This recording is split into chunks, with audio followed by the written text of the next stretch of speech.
Right, this is the 2018 Ford Fiesta.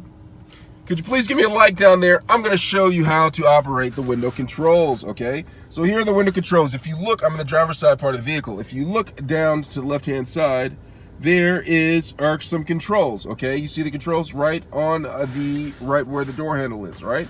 All right, so right here, I'm going to start off right here. This right here is how you lock and unlock the windows. If I press this, the windows are unlocked, and if I press it, the windows are locked, so the passengers cannot open and close the windows. And if I move up forward, let me go ahead and unlock this. These are how you control the windows from the driver's side part of the vehicle, right? If I press this button, it rolls down the rear windows right here, rear right side window, and right here the front passenger window.